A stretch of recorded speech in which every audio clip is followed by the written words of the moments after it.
Live, NBC6 News at 11 starts now.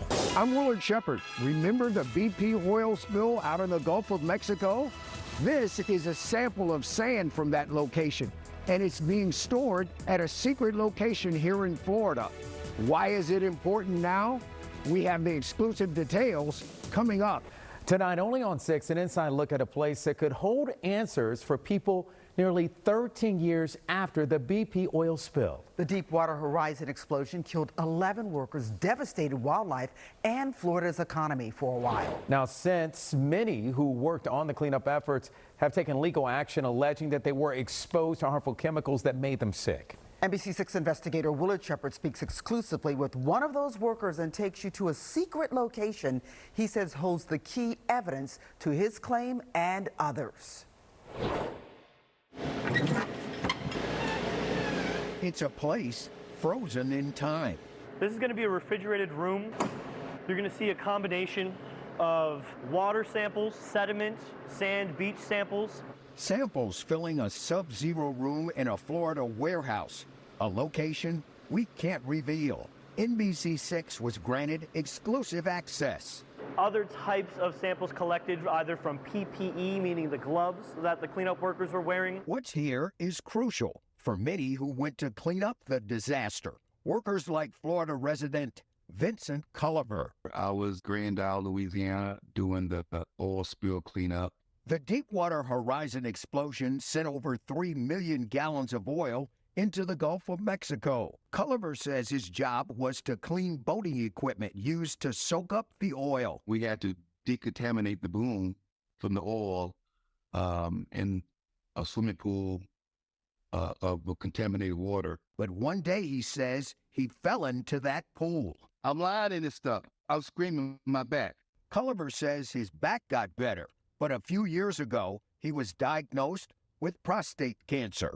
Our lives changed that day. We had to change oils.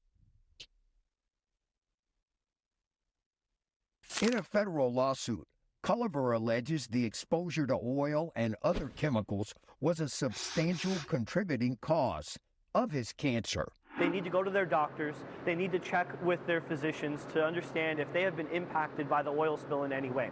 Dylan Boygris is representing Culliver and others suing BP in federal court. This fight is still ongoing, and the fight is particularly for the people who were cleaning up BP's mess and for the people who were in the communities that BP contaminated. Boygris says that sub-zero room is holding evidence that could be presented in court. This is one of the samples being held here, a jar filled with sand from the beach. There are more than 120,000 located here.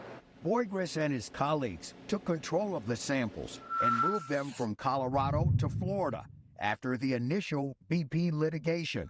The lawyers now have experts running their own test. What we can now do is take these samples and run our own independent analytical methods with our own independent laboratories and make sure that BP did exactly what they needed to detect the full extent of contamination and toxicity that the communities were exposed to.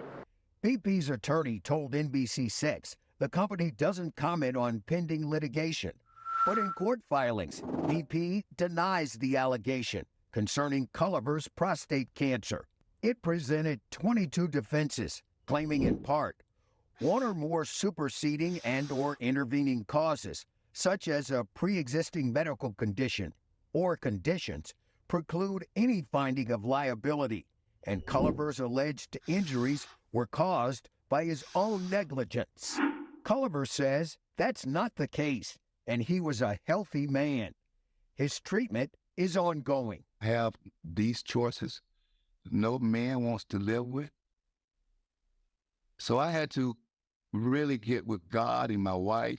BP entered a major settlement over medical claims years ago. But since, other cleanup workers have filed lawsuits claiming they too developed health conditions afterwards.